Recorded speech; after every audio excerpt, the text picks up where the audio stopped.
దేశ రక్షణలో కీలక పాత్ర పోషించిన ఐఎన్ఎస్ విరాట్ ఇకపై పర్యాటకుల్ని అలరించనుంది.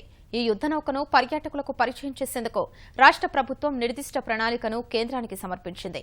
నౌకాదళం నుంచి ఈ నౌకను డీకమిషన్ చేసిన తర్వాత రాష్ట్రానికి అందించడం లాంఛనమే కానుంది. అంతర్జాతీయ ఫ్లీట్ రివ్యూలో అందరినీ ఆకర్షించిన ఐఎన్ఎస్ విరాట్ నౌక విశాఖ సాగర్ తీరంలో పర్యాటకులకు కనువిందు చేయనుంది. దీనికి సంబంధించి అన్ని అనుమతులు త్వరలోనే వచ్చే అవకాశం ఉంది.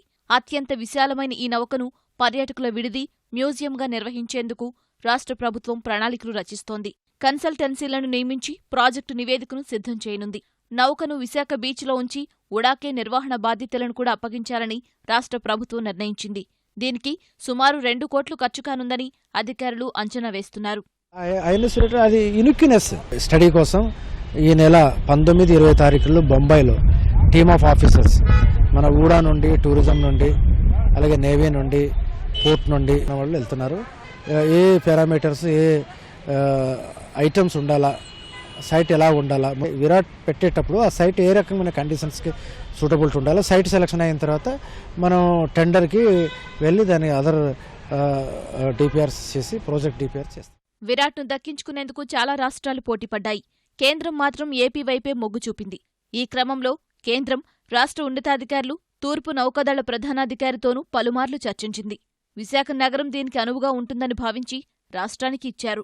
INS Virat is like to be decommissioned by early next year. A proposal by the Ministry of Defence where it was offered to various state governments. The state government of Andhra Pradesh has evinced very keen interest in that. The study is going on, or it is being deliberated at various levels, and whatever model is selected will be finally as acceptable to all stakeholders. Probably will be undertaken by the state government. ఈ నెలాఖరుకు విరాట్ను విధుల నుంచి రక్షణ శాఖ విడుదల చేస్తోంది. ఇంతటి భారీ నౌకను తీసుకొస్తే విశాఖ నగరానికి ఇది అదనపు ఆకర్షణగా నిలుస్తుందని నగరవాసులు ఆనందం వ్యక్తం చేస్తున్నారు.